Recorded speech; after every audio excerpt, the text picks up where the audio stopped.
Includes Wisdom Wednesday, Tiger Giving Day, Ollie Game Night, Tuskegee Day Trip, Advisory Council nominations, and spring term. There are handouts on the table outside for almost all of these things. The announcement about the construction, you can go outside and see. But if you want to check any of these out, as I say, I think there's a handout or a sign for just about all of these things. Wisdom Wednesday looked particularly interesting this week. Ports of the Piano. Advisory Council nominations open through February 21st. We have a commercial here for Ollie Giving Day. I feel like I'm in a sports venue. I remember college sports venues that didn't have advertising going on constantly. But anyway, this is information, and there's more out here on the table. Today, you're probably aware, is Hump Day.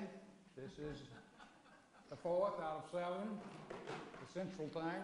I started to say last week, those of you who braved the threatening weather last week, we're going to get an assured high grade in the course. And for those of you who are here today, even higher grade, getting on up toward B+ maybe. Thank goodness we don't, any of us have to deal with one of the joys of Ollie, no papers to grade. We're going to save the best for first today. Margaret's going to deal with Greg Johnson's story. Okay. I don't know if Bert and I thought, we try to pair stories, and some of these we just, good stories. But I guess the theme for today was women imperiled, or women in peril. We're also continuing an unthought out trend of using real life historical figures in stories. We will have that today. Next week, we have 2 marriage stories. And one of the things that interests me, I think the baboons is a marriage story, isn't it, Bert, as I remember? Yeah. Is that, it's a favorite topic of how did this go so wrong? And the clever ways that writers, that's why they get published in anthologies, come up to deal with this age-old situation of how did the marriage end up like this? So I hope you enjoy those for next week. So today we have Greg Johnson, Double Exposure. I don't know much about Johnson, to be truthful. He teaches at Kennesaw State University, writing. And one of the things that I found really interesting is that he is Joyce Carol Oates' literary executor. And he has written a number of volumes having to do with Oates. So I don't know, bibliographies, maybe some critical works, but there's a connection there. But I think the story probably deserves inclusion, even if he wasn't her literary executor. The Double Exposure is about Sylvia Plath, a very real poet who's become kind of a classic symbol of beleaguered womanhood. And I don't think that Johnson is actually that little boy. That's from whose perspective the earlier part of the story is told.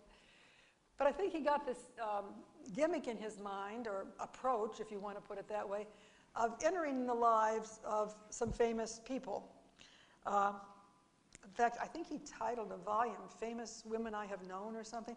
But anyway, the one I want to just mention, and it's the only extra one I read, is it's called Close Encounters with the Enemy. Is that right? Yeah. Yeah, Close Encounter with the Enemies. And it's a little boy, maybe from Atlanta, I don't know where he is, someplace, maybe Alabama. He gets some money and gets on the bus and goes to Milledgeville to interview Flannery O'Connor, who actually wrote a story called Close Encounters with the Enemy. And the little boy could be a miniature version of some of the objectionable male types that you find in O'Connor's works. But he's a writer himself, and he goes over to see her. And in the course of the story, he decides to eat some of the cookies she put out for him. And he's really kind of impotent with her, and she's mostly amused, although she gets mad after, restless with him after a while. But he's gobbling down these cookies she put out, and he starts to choke. And she has crutches, and if she even knew about the, what do you call it, the Heimlicher maneuver, I don't think she could have done anything. But she whacks him over the head with her crutches, and he upchucks. Okay, and so I have found him a rather, maybe humorous, but objectionable little boy. But when he gets back on the bus to go home, he's got a peacock feather, a beautiful peacock feather that he took from O'Connor, and I thought that was a nice touch. Anyway, so I guess my point was that Johnson has used this approach of at least a couple of times of inserting a little boy into the life of a famous woman. And now on to Plath.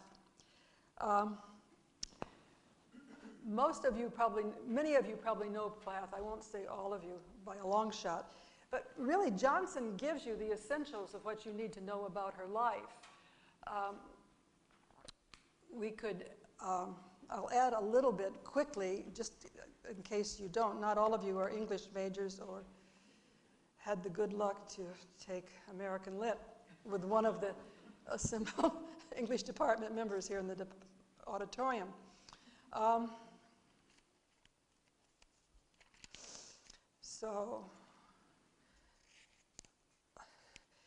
Okay, she comes from Boston. When we meet her, she's in England, but she's a Bostonian, a bright student. Her father died when she was, I think, 8, and she's a woman who had a series of suicide attempts, one finally successful, and her father seems to have been a source of her anger, his death. She was a good student, got a scholarship to Smith College in 1951. In 52, she won the Mademoiselle fiction contest, and then subsequently, in that early story, tries to commit suicide by taking her mother's sleeping pills, and then she hides out under the front porch. They finally find her. She graduates in 1955 with highest honors, gets a Fulbright to Cambridge, the Women's College, Newham. When she was in Boston, she sat in on Robert Lowell's poetry class along with Anne Sexton, and Lowell encouraged them to write about their own lives very intimately. You know, their divorces, their suicides, their childbirth, whatever it's called confessional poetry. And it can be quite terrifying. But they produced some of the most well-known mid-century American poetry. Robert Lowell, Anne Sexton, Sylvia Plath. And that confessional mode, I think, has just kind of become part of the poetic scene today.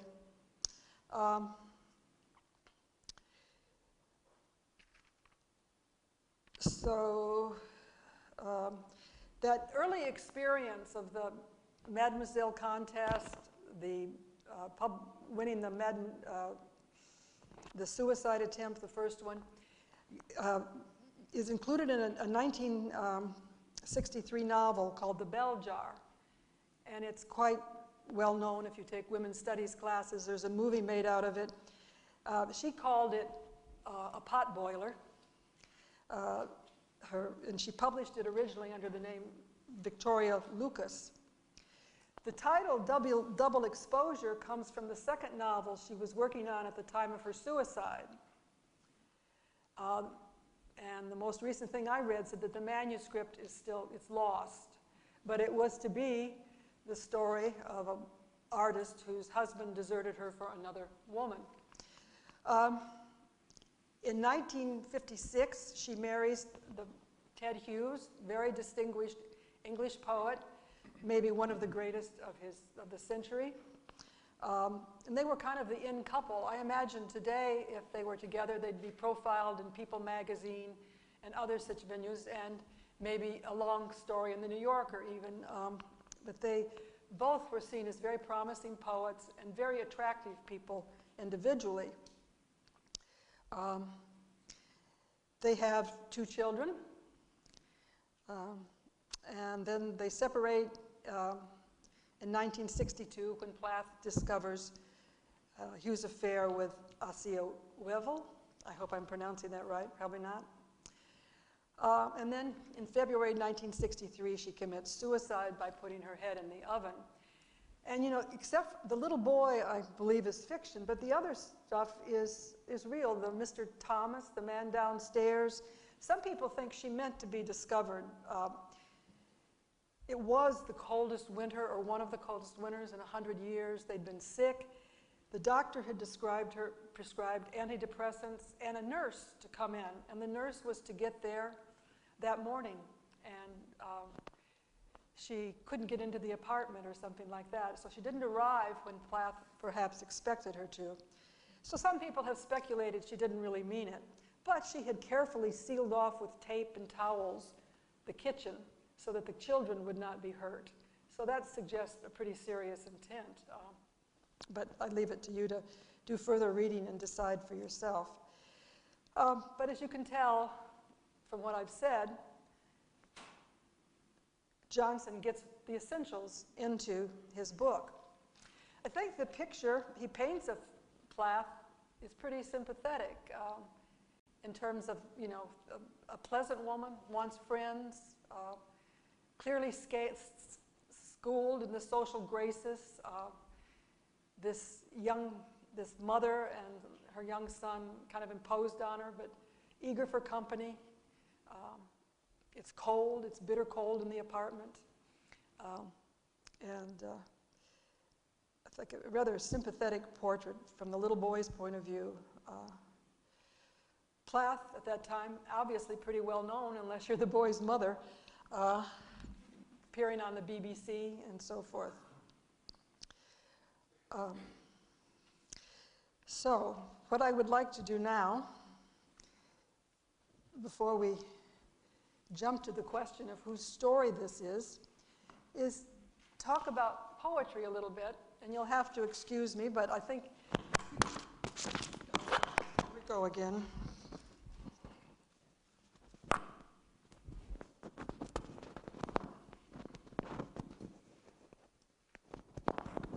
Can you hear me?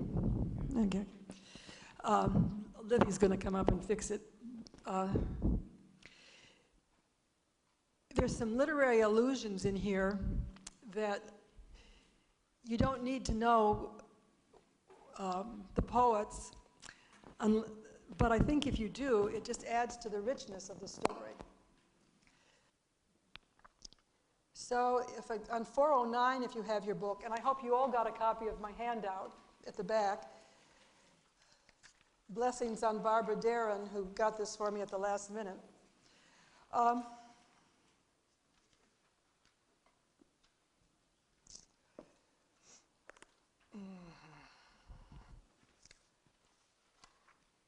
Page 409, and okay. It's not 409, but that's what I wrote. Okay, it's 410. Anyway, Plath is staying in the home, or the place, the house where William Butler Yeats, the most famous, one of the most famous, distinguished poets, Irish poets of the 20th century. And so she admires Yeats, obviously, but yet I think she tries to, in the course of this story, separate herself from that male tradition of great poetry. Because as I said, she's a confessional poet who's increasingly given vent in very controlled form, but given vent to her sense of betrayal, her depression, the anguish and the joys of motherhood and all of that. So this begins rather comically, this reference to Yeats, because the boy's mother proudly announces that her son likes to write poetry and insists that the poor boy read his poem, or he's memorized it, to Plath, she's very gracious. She seems to be able to put herself in the boy's shoes and sympathize. She's gentle with him. And believe me, I think she could have been very cutting had she wanted to be, but she didn't. So what does he recite? I imagine most of us know the poem, Joyce Kilmer's. I think there's nothing so lovely as a tree, you know, his tree poem. A very simple poem, and very popular among school children of a certain period. And then the little boy thinks about the poem that his classmate memorized, which is Yeats' The Joy of Being Comforted, The Folly of Being Comforted. Well, first of all, the idea of having a 10-year-old girl memorize this poem I find kind of funny, because it's not an easy poem, and it's so serious, and we'll get into it in a minute. So one point of humor I found in the story that this 10-year-old girl had memorized this poem. But I want us to look at it because it picks up some of the themes of the story here. And I told Dan Latimer, who knows his Yeats very well, that he's not to correct me until after class if I get it wrong. But I think the poem was originally published in 1904 and then maybe reshaped or something in 1922. But anyway, it's an early Yeats poem. And so let's read it together. It is 4 quatrains and a couplet, which makes it a sonnet in rhymed couplets, okay? On page 411, Plath says to the little boy, I don't think we ever get his name,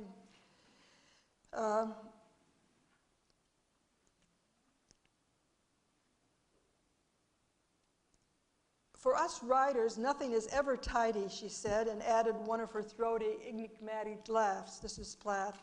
Except, she said, turning to me and tweaking my bow tie, for certain tidy young poets. Perhaps, I'm sure, you'll grow up to write flawlessly rhymed sonnets and immaculate sestinas. Okay? So that's the male tradition. Not that male poets in the course of the century didn't deviate, but Yeats would be the standard for that flawless male tradition of poetry. And she may also, I think, have her own husband in mind here, Ted Hughes, but she's clearly distinguishing herself from this tradition. But aside of working you through the mechanics of the poem, I think it has something to say also, quite a bit, about her own sense of betrayal and what it's like to be the woman who is referred to in this poem. At least that's how I take this. One that is ever kind said yesterday, your well-beloved's hair has threads of gray, and little shadows come about her eyes. Time can but make it easier to be wise. So the beloved is getting old, and I take that fourth line maybe to mean in time you'll understand this better, you'll be wiser about it. Though now it's hard till trouble is at an end, and so be patient, be wise and patient, friend. But heart, there is no comfort, not a grain. Time can but make her beauty over again because of that great nobleness of hers. The fire that stirs about her when she stirs burns but more clearly. So I guess with age, there'll be a new beauty, maybe even more intense in some ways. Oh, had she not these ways when had she not these ways when all the wild summer was in her gaze. Oh heart, if she'd but turn her head, you'd know the folly of being comforted. And so the friend he's been talking to tries to comfort him about the beauty, the diminished beauty of one sort in the woman. Seems to me at the end that it's not, he still remembers the young woman and has trouble being comforted. But you think about a 10-year-old girl memorizing this, but of course, this speaks, doesn't it, to Plath's experience of being the woman who was deserted. Okay. So, while we're at it then, let's go to the end. And another poetic reference. If you notice, Bert and I have talked a lot about first sentences. Her hair smelled bad.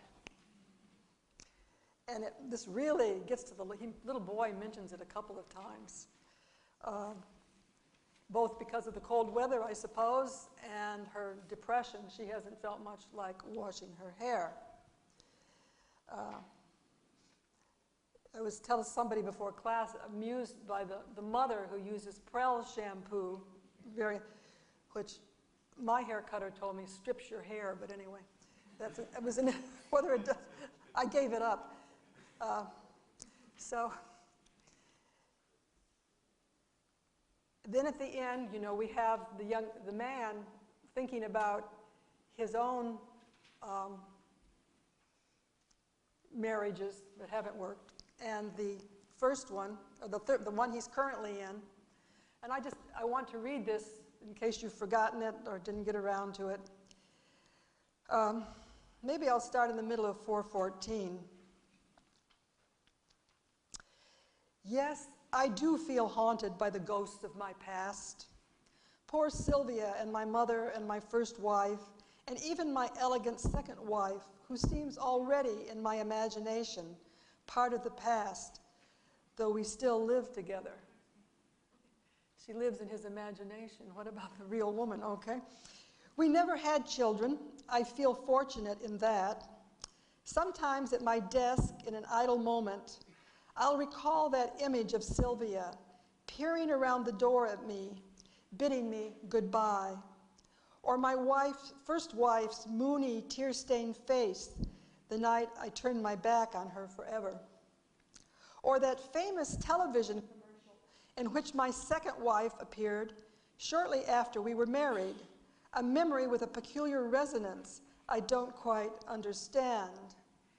And where have we seen such a resonance before? In the Yeats poem, right? Okay. This was the mid-'80s, and we were particularly thrilled because it was her first commercial to go national. We would cuddle together under a quilt in our big 4-poster before or after making love and replay the tape over and over. I haven't seen the tape in years, but I remember it as clearly as I recall Sylvia's ink-stained fingers. It was an ad for a feminine product, and my wife appears on horseback, first at a distance. She wears an elegant yellow sweater, brown jod-uppers and boots, her thick blonde hair flying behind her. Her body and the spectacular chestnut-colored mare are one, rippling through the sunlight and shadow. As the camera moves closer, we see her galloping along a dry, rutted lane, overarched by the foliage of a spectacular New England autumn. I have not cried since childhood, but I did cry, or came close to crying, during the final seconds of that stupid commercial. The camera zooms in, showing my wife canted forward eagerly as she rides. My heart beats quickly, guiltily. For somehow in that moment she metamorphoses into the epitome of confident, glamorous womanhood, glorying in a fierce moment of power and vision, with her hands clenching the bridle and her lovely hair flowing, springing behind her, wild and free. We've all seen this kind of ad, if not the same one. Sylvia Plath liked to ride. She kept a horse for a while in Devon, and she rode, and I believe its name was Ariel, a name also found in The Sprite in Shakespeare's Tempest. And what I've given you in the second poem is the ending of her poem, Ariel. And so clearly, Johnson is speaking to those of us that know the poem. You don't need to know this to appreciate the contrast between the dirty-haired poet at the beginning and this lovely image of womanhood at the end. But I'm thinking, you know, Yeats's women, his darling, Maud Gonne, she was a fiery poet of the, or activist in the Irish Revolution. This woman is advertising feminine products, and it suggests maybe a decline in our civilization. I don't know, but anyway. So, I'm going to go through this, and this poem, we can talk about it if you have other interpretations, but it's titled Ariel, and it was written in October '62. She was to commit suicide in '63. The last years and months of her before she died were her most productive period. And just look at the form and compare it to the Yeats poem above, with its rhymed couplets and its what am I trying? Sonnet form, okay? And this is, she's trying to, I think, I've began stasis in darkness, which you can, that's where she starts from. And you can take or stasis in motion, I'm sorry. I copied that out wrong. But anyway, stasis in motion, that's the opening line of the poem, and I probably cut out 3 or 4, maybe 5 inner lines here because I just wanted to get to the end, the lot where you can actually feel her riding the horse. But notice the short lines, very abrupt. Her passion, her anger, her whatever it is, her desire, frustration, focused very intensely into this, as I told you, called it confessional poetry, expressive. As we get the exhilaration of the ride, so here we go, stasis in motion. And I put the dots there, as I say, there would be the interspersed 4 or 5 stanzas here. Something else hauls me through air, thighs, hair, flakes from my heels, white Godiva I unpeel, dead hands, dead stringencies, and now I foam to wheat, a glitter of seas. The child's cry melts in the wall, and I am the arrow, the dew that flies, suicidal, at one with the drive into the red eye, the cauldron of morning. So, you know, this intense expression of movement. The ending, is it apocalyptic? Into the red eye, the cauldron of morning, or the possibility of a new life? We don't know. I think the first full stanza I have there, something else hauls me through the air, thighs, hair, flakes from my heels. We get that, the joy, the exhilaration of being on the horse. And then the allusion to Godiva, who stripped herself down naked, you know, I unpeel, getting rid of dead hands, dead stringencies. And then the next stanza, she seems to identify with the landscape around her. And now I foam to wheat, a glitter of seas. The child's cry melts in the wall. She was a lovely, caring mother, but she let it be known that motherhood was not always a joy. And you have this here, you know, that she's leaving that behind on the horse. And I am the arrow, the dew that flies, suicidal at one with the drive into the red eye, the cauldron of morning. So that adds quite a bit, I think, to the, if you know that poem, which it seems to me obviously he had in mind here, since he's writing about Plath, I think it adds considerably, as does the Yeats, but you don't absolutely need it to get home.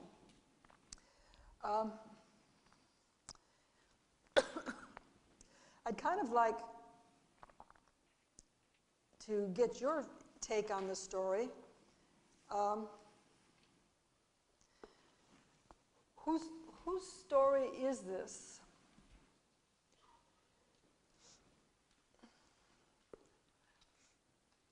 Who has moved to some new understanding? We're perhaps titillated by the Plath story, but is it really about her? I mean, or to put it another way, another question, excuse me, what do you think is the theme of the story, the point? If you had to summarize it in one sentence, what is this story about? Would you say it's about Sylvia Plath? About a little boy that happens to meet her one day?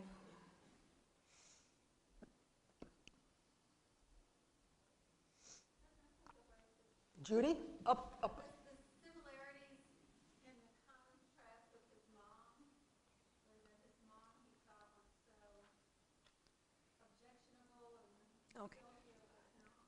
Yeah. His mother embarrassed. Okay, so you have 3 women here, don't you? At least you have, or maybe 5 if you count both wives. You've got Plath, the suicidal poet, the ho-hum mother whose husband has left her, and she commits suicide. And then the 2 wives, one of them, at one time a beauty. Yeah, so you have. Can we work this into some kind of a thematic statement that the idea?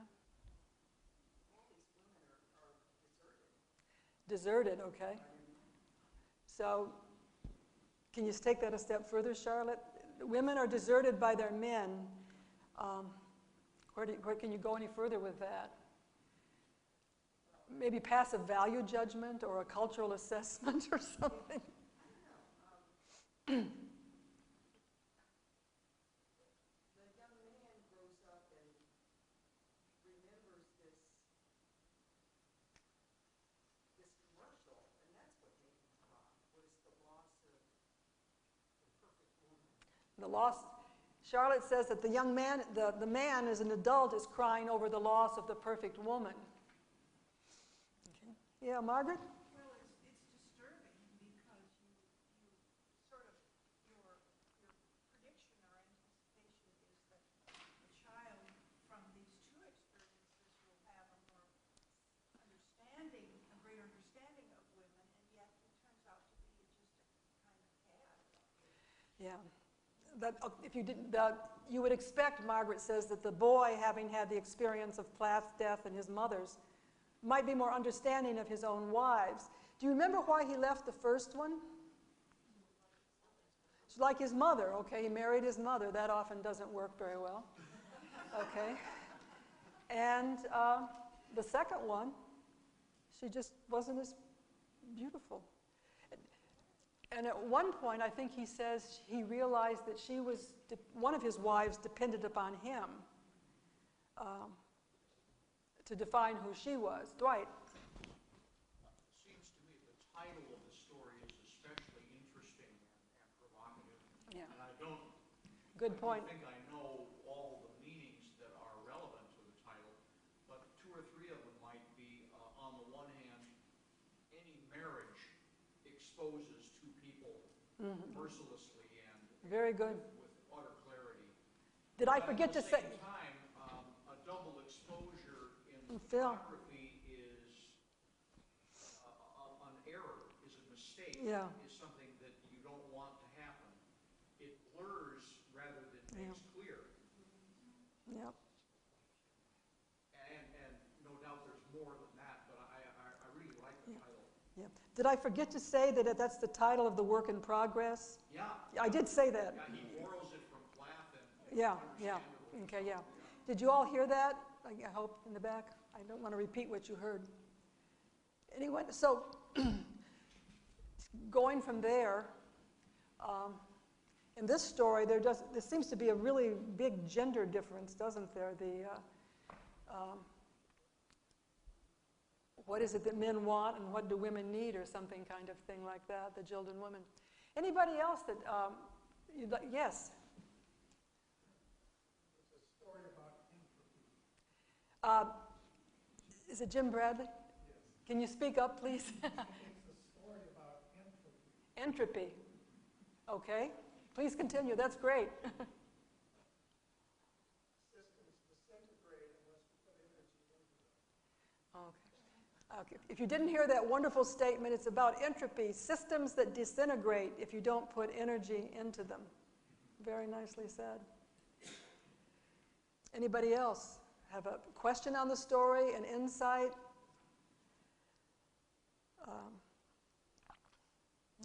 Bill. You don't see much of Ted Hughes in the story, but the young boy's life sort of parallels his Yes. absolutely flat. Yeah, in fact, Part of the double exposure. yes. And in fact, the woman the mistress that he left Plath for also will commit suicide and kill her daughter also. So Plath has not come in, Hughes has not come in for a lot of positive reviews from feminists and others. He was her literary executor. He destroyed some of her late journals. But recently, they keep I think recently there was her letters to her mother. She's an intriguing figure. She continues to, for what she represents, of this gender split, entropy, double exposure. Anybody else on anything in here that caught your eye that you think needs to be said or that I have missaid? Yeah, Dwight. Ted Hughes was especially known for poems about creatures like carnivorous birds. Yeah. I almost copied out Hawk, Yeah. but I thought I'd probably done enough poetry for the day. But yeah. But again, a very accomplished poet, very well thought of. And, anyway. Okay, well, it's break time, right, Bert? And 10 minutes, and we'll resume. Thank you. I've been sort of congratulating myself this term.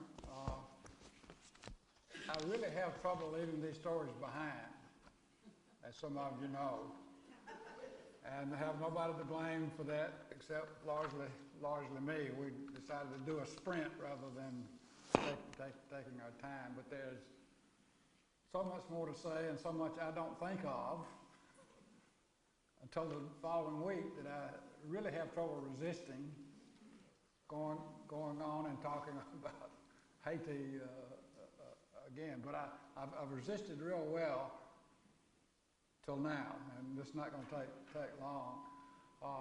But as you probably know, Haiti's in the news again. Got severe civil unrest, violence in the streets, president under fire. We keep going, and the United States trying to figure out what to do. Feel like we need to do something, but long history is continuing. And I'll point out too that although Russell Banks is best known for writing about the working class families, the American social class that we've got in our selected story, he's also written about Haiti, a book called Continental Drift, and about Jamaica. So put that on your list of lifelong reading someday. Well, we just keep coming across criminal activity, don't we?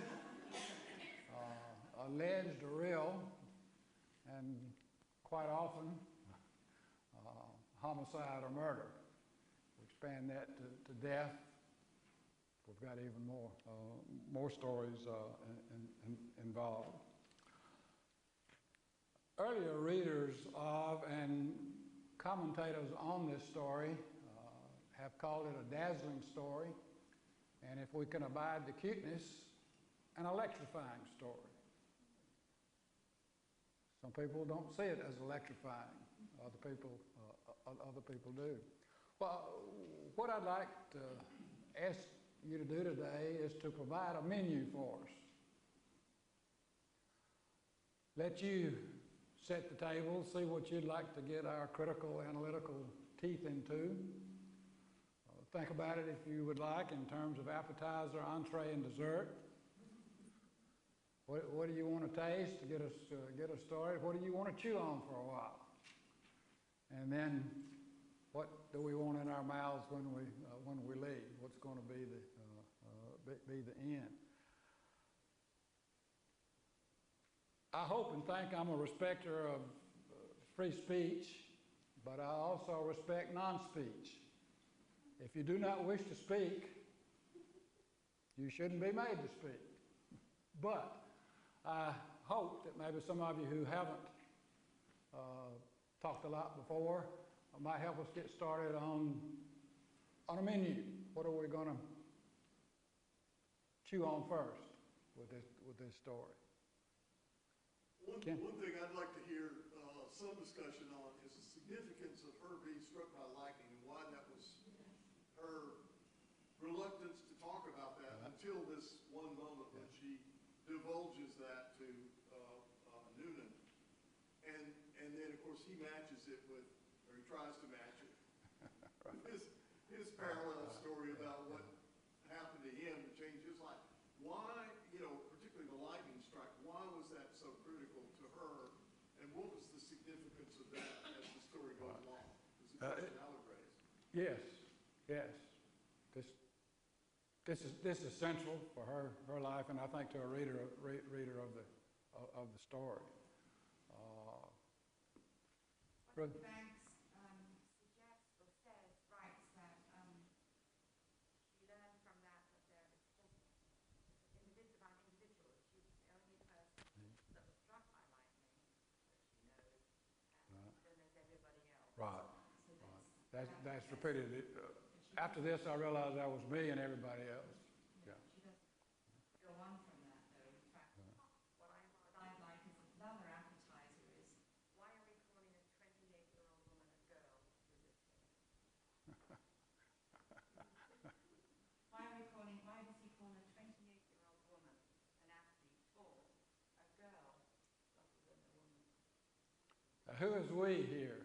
Why is she called a girl?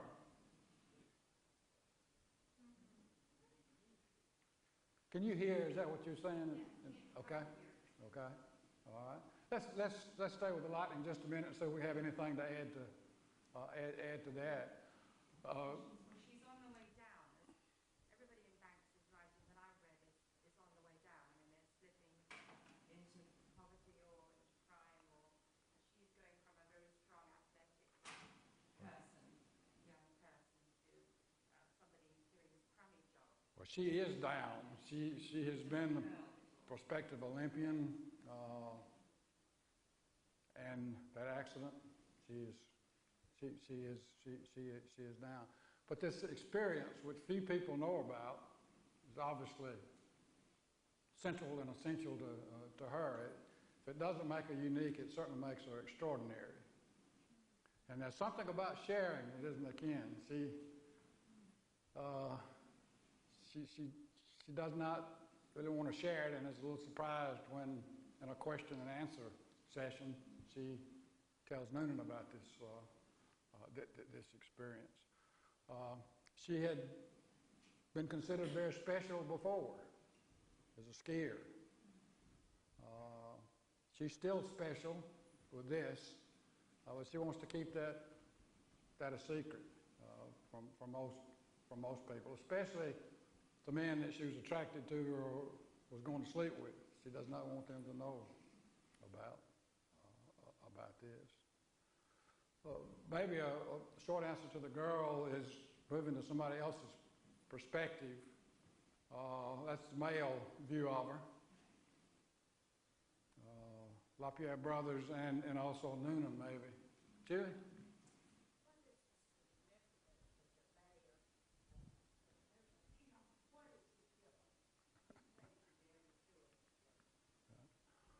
what about the bear? We pull a lobster into this too.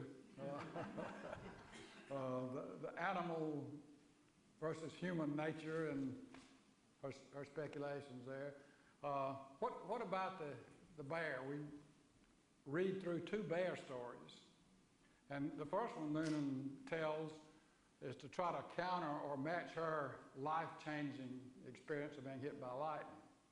His doesn't exactly match up, in my opinion. But he makes the claim that it changed his life. Well, he escaped that. He could have been killed. Right, in his mind at least, but bears can be killers, but normally not. He's the one armed with the gun, but then when the bear pulls a cabin down, yeah, he could. Yeah, so his life was threatened, but very, very different sort of circumstances. Stacy, in describing her being hit by lightning, talks about it felt like a gunshot, felt like a shot. And that's going to echo later on, of course. Noonan is the one with the gun. He's not the one being shot at this point in the cabin. He supposedly is in control, and he's getting revenge. But yes, his life could be in danger, particularly because he's drunk. That's why he misses the bear. He does have his .30-06 this time, but he's not very well equipped to render much revenge there. Well, we have the 2 bear stories. Russell Banks heard this at a wayside stop in the Adirondacks and thought it was fun. There are bears there. How about the second bear story that we get? Well, we may want to stay with the first one, but it does come as a counter. She confesses an event that has changed her life forever, and he says, I had one of those. Is this part of the seduction plan? I don't think we view it in the same way. For one thing, I quit drinking, he says. Maybe that's fairly significant. But he goes on to say that he went on to marry the woman who visited his cabin. Love story, things are going to change. And then he also says, well, she'd visited several times before that. So this was a big change in my life. I married her, and we were happy for a while. So the change didn't last too long, according to Noonan. Second bear story, which is not these 2 stories are stories within stories. Stacy said, "Let me tell you about this," and then we have a rendition of Noonan telling his story. So these are stories within stories. They're frame stories. The second bear story is part of the main narrative. The storyteller is telling us this story, not a character in the thing. What do you make of the second bear story, Charlotte? I thought he, not just with the bear, but with the lobster, I thought he was sadistic. And the way that he didn't, you wonder, did he really mean to torment that bear that way? It seemed intentional. He made it suffer. And then the elaborate death and disassemblance and sucking the meat out of that poor lobster. I mean, he's sadistic. When he touches her shoulder, touches the meat of her shoulder. And I thought he was just such a Stacy, who uses the term cruelty, talking about men, but him in particular, she's somehow attracted to this. It's part of masculinity. They're cruel. But he really goes after this bear, doesn't he? Restaurant owner can be angry if a bear keeps getting in his garbage there. But he seems, is he already mad? He certainly is angry, much angrier later, partly at the bear, say, for going in the garbage. But it's not just this. Does he have anything to be mad about before he goes after the bear.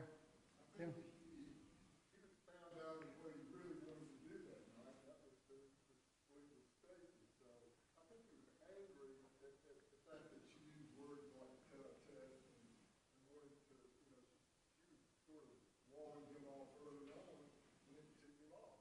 So he started downhill from right there. And it got way beyond what I thought was happening. Do you agree that this is what she's putting him off? Banks complicates it a little bit. She does feel an attraction to him. Well, that's made clear. But she says, no, I don't want to do what you're suggesting. Well, he gets his feelings hurt, so-called, but he's mad. He's mad about this. Both the description of the lobster and the bear seems to be being described as Stacy sees them as, well, the lobster is in what way is it like a human? Its eyes, different eyes. What's it thinking about? Right. And the bear is almost, it's so human in it when it walks, when it runs, when it trips, and so on. I was intrigued in that to go back and analyse the language of that. So comparing and contrasting humans and animals, the lobster and the bear both. But is the Put bear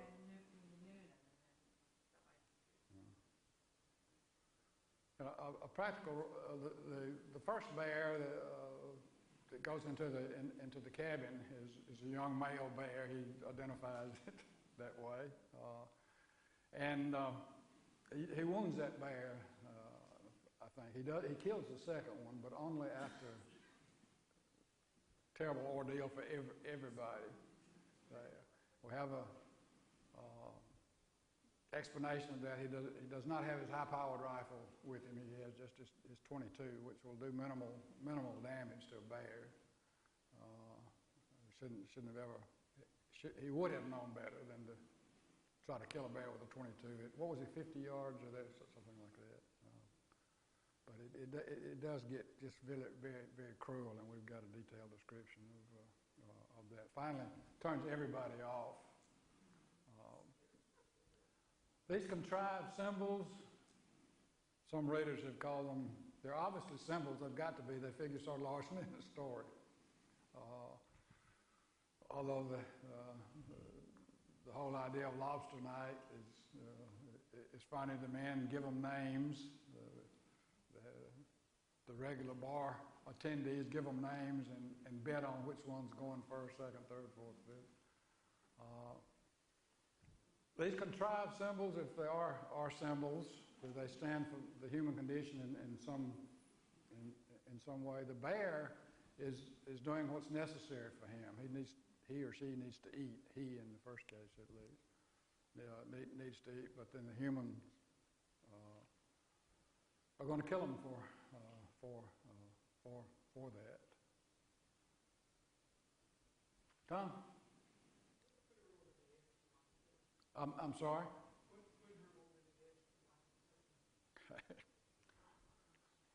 We talked about why Noonan acts the way he does, and we talked about a little explanation for that maybe.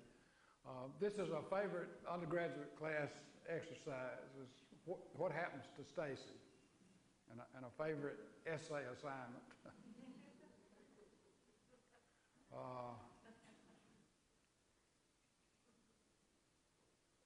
Why does Stacy shoot and kill Noonan? John? It just boils down to me the question of, was it manslaughter or murder? Okay. It is premeditated. At least I would claim it is premeditated. Matt?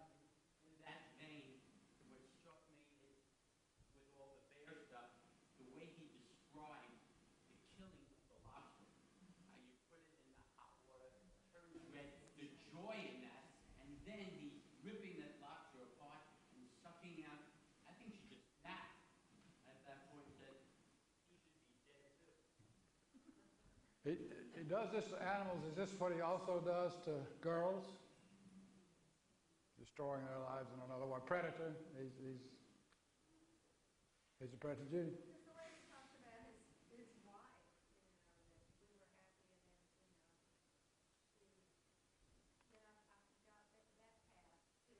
Yeah. It's really gone. I also, the thought, the part about where they were killing the animals for their health that the bears were doing something, the bears did something. Right. But that the man, and he was not, he didn't have to deal with it. Trapping, that it was almost like, and he also had to be like one up on himself. She gets struck by lightning while he was off. Right. But again, Stacy admires some of these masculine traits, including maybe she can't explain it, but she does feel attracted to that. Yeah. Verb is commonly used, Tom, in talking about this is Stacy snapped. She just lost it. She snapped there. But the underlying question is, why does she snap? What finally does this? Mark? Well, she makes the connection with having been struck by lightning, when she says that she experienced this tremendous relief that she had not felt until before she was hit by lightning. So that is so strange to the reader, because you're not anticipating that there's any connection really, or that there might be in her mind perhaps. But even what's the guy's name? Noonan. Noonan, and apparently other people too, they always say, but you're all right, right? You're okay, aren't you? Like, they expect her to do something really crazy or violent because she's been struck by lightning. Not many people know it. Freedom is also used. She feels relief. She had never felt such freedom. Yeah. I think there's an interesting contrast between him and her. And he comes out, although he is, the emphasis is on his cruelty. And there's one place where, this is on page 19, otherworldly, it had the same strange otherworldly innocence of the animals that he liked to kill. And then we see that pleasure in tearing apart anything alive and eating it. And then we see that he is basically unsuccessful when he tries to kill that bear. And then he blames it on the gun. Right. And I'm not sure what to make about her, but she felt relief when she killed him. Noonan sort of goes berserk, doesn't he? He finally, those shots, he's just sort of crazy. He's mad. He just keeps shooting, and then he eats the lobster in this frenzied way. It's a real contrast with Stacy. And before she kills him, she turns the gas off, and she's very methodical about things. It just seems that murder. She doesn't say anything to him. She kills him with one shot. Yeah, straight in the forehead. Right. She's close enough with a 22 to do that. There. I think an interesting question is why Banks tells you on the first page how it's going to end. And we just done almost impassively. Whereas if there hadn't been that sentence in the first page, I think you'd have no idea whatsoever what the story is going to be. So what went into the decision as a writer to make you kind of aware that that's where it's going to go? We know he made the decision, don't we? It's in the final version. This is the first sentence of the second paragraph. We've already been introduced right away. She didn't mean to tell Noonan that when she was 17, Ken's question, that she was shot by lightning. What is this business? Why is she so reluctant to share that? Then we have a little background about the restaurant, the Adirondacks. Noonan's Family Restaurant is not really a family restaurant, although there's not a point at which we should be laughing, but how the diners react to this, getting away, rushing their children out and so forth. But then that first sentence of the second paragraph, the night that Stacy told Noonan about the lightning was also the night she shot and killed him. And then we go in the background immediately. She had bought an A-frame. We go back in time, back in time again. Dwight? I'm interested in Larry's point, and one possible explanation from a writer's point of view, to tell the reader at this point removes surprise and shock, and instead focuses us on motive. Right. So we're looking for, Jesus Christ, I mean, she kills her boss? I mean, what would cause that? Yeah. Now, what that does to our experience as readers, that's a whole nother question. Yeah. But that could be a reason for, letting the cat out of the bag here right at the very beginning. Yeah, that's my thinking. If we didn't have it here, we'd just go along in this story and then we'd be surprised. Now we have our curiosity increased, I think. We've been told what happens, but why? Why? When's it going to happen? And why did she do it? Why did she do it? Okay.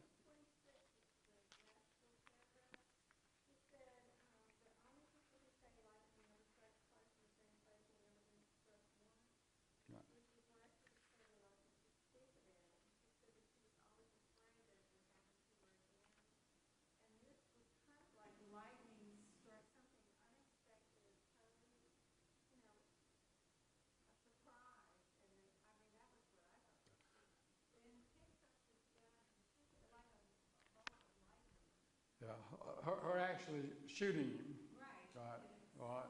Because she had been hit on plenty of times before, probably. Right. This is one thing she's fighting. She's fighting that male bear constantly. Because she is very attractive. Yeah. Right, and then the fact that he does this to the bear, it's like lightning, such an unexpected behavior, and it seems to me, again, that you can't explain it. Right. Right. Right. That's why I disagree when you said it was premeditated. Because to me, it was the second bolt of lightning. They would really say that she was, and she felt that same peace afterwards, she realized she was alive, or everything showed me what happened to her ultimately, that, they hit her like a bolt of lightning, because they probably shot her. Yeah. One of the questions you raised, Dan, I want to talk about. We don't know what happened to her later, but I would call it premeditated. Slowly, what she's asking, how many rounds are left? How many bullets are left? Slowly, Stacy brought the rifle around and aimed it at Newman's skull. Noonan, she said, and he turned. Yeah, sure. She closed her eyes and pulled the trigger, heard the explosion, etc. There, so I would call it premeditated, but maybe this is the second lightning. It's not a snapping like Noonan snapped. She's not for sure. She seems very much in control. Very much in control, which she has not been before. Noonan has kept pushing and pushing and pushing, and when she resists him, even rejects him, he keeps pushing. Pretends to be her. They're sort of connected with your question. This story was included in the Best American Mystery Stories of 2001. And that seems a little strange until we read among the criteria used to select stories for this is crime, not really mystery, but crime, a criminal act. That fits in that fine. But the mystery is, I think, is what? Yeah. Police should not have any trouble with this particular crime. we can imaginatively try to figure out what that police report's going to look like.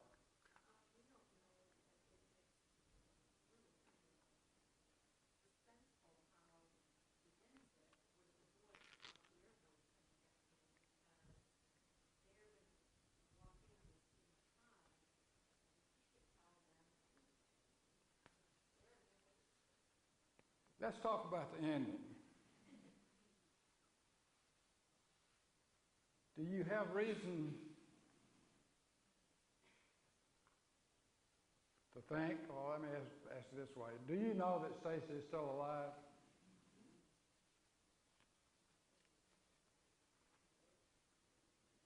Is this the relief and the freedom that she is either anticipating or is feeling? She made a decision. This is on page 34. Noonan is bleeding out on the floor, and this is when she turns the gas flame off on the stove. It's just before the break. Slowly, as if unsure of where she was, she looked around the room, then seemed to make a decision. Now, our storyteller could say she made a decision, she would have made a decision. This is his creation. She made a decision. He's the creator here. If he reports her making a decision, she's made a decision. That's not what he does. Then seemed to make a decision. What is that decision? And perched herself on a stool next to the walk-in refrigerator. She leaned her head back against the cool stainless steel door and closed her eyes. Never in her life, never, had Stacy known the relief she felt at that moment. And not since the moment before she was struck by lightning had she known the freedom. It's released. Is she just feeling this? Bottom of the page. The Lapierre brothers are coming back.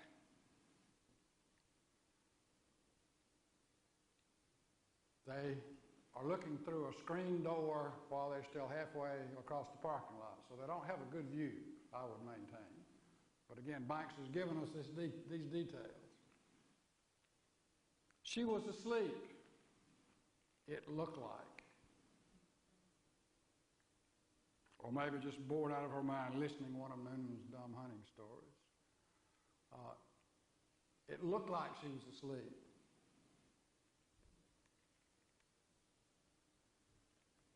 Four bullets are left after the bear's death. Noonan has gotten one of them.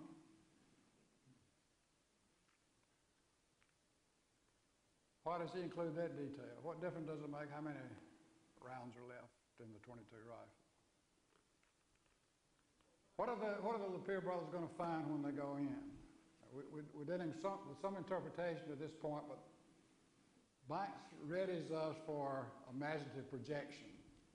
We've got some resolution of the conflict, but we have things open wide up at the end. They're coming after her, not with the experience or perhaps not with the skills of, if you'll pardon the term, of Noonan coming after her, but these two young high school boys want to sleep with Stacy. Things are not over. She's still going to continue to face this on and on until Ruth, the time may finally become that she's not a girl anymore. They will not refer to her as a girl. But what does happen? The Lapierre brothers go in and try to have their way with Stacy. She has 2 rounds for them. 2. And then she still has 1 left.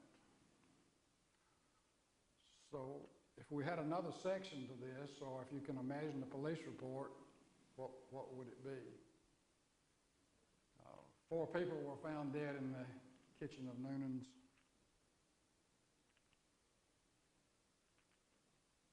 2 people found dead as the Peer brothers go tearing out.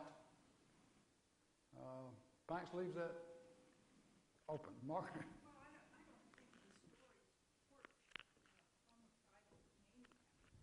I don't even think it supports her shooting him very well. Well, I don't think we have any explanation other than this sort of mythical, I was struck by lightning and I'm doing irrational things. I mean, Noonan's not a pleasant guy, but you don't go shooting people with a .22 because they come on to you in an offensive way. well, I just, and I don't think, it doesn't seem to me at all premeditated.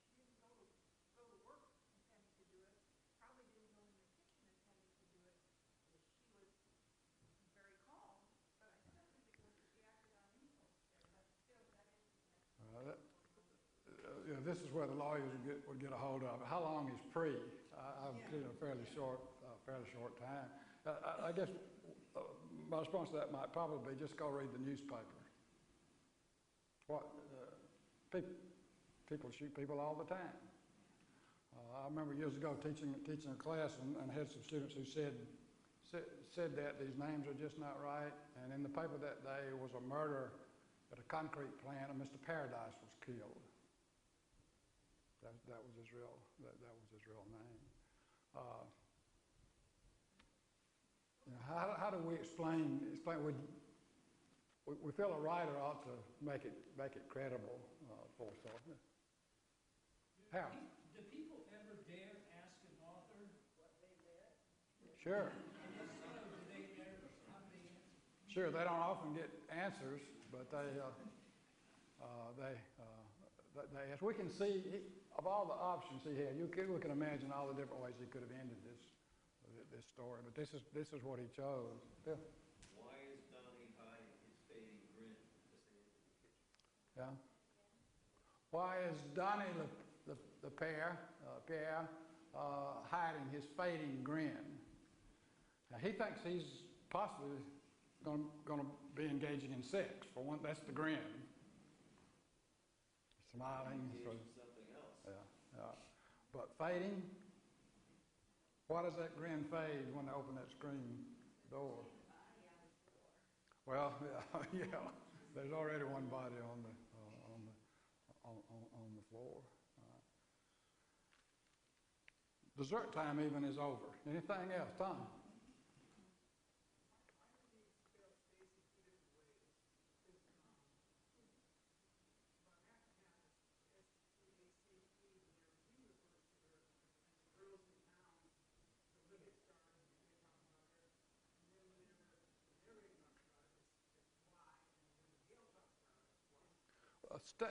I would say this, and anybody can correct me. Stace is a familiar term. My full name is Bertram Burt. Yeah. Stace. This is part of that familiarity, and he has many ways he is familiar or tries to be familiar with it. So Stace, yeah. Her real name, her legal name is Stacy, which is spelled with a Y and not an EY. Some people spell it with an EY. But just, how you doing, Stace? Yeah. Tom. Not Thomas, but Tom. That's ordinary, but that abbreviation, I think, is a familiarity, which he employs often. Just Stace. You need that E on there, I think, so we'll pronounce it like that. Okay. Maybe next week we won't have rain.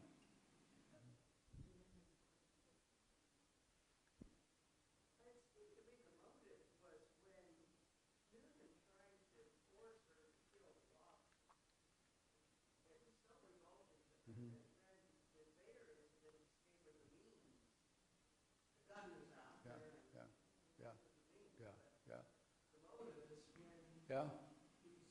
Important recognition, make her participate in this, which revolts and repulses her. Yeah. Okay. If you want to, we can talk about this next week, but we'll have 2 more stories. So, thanks. Our time's up.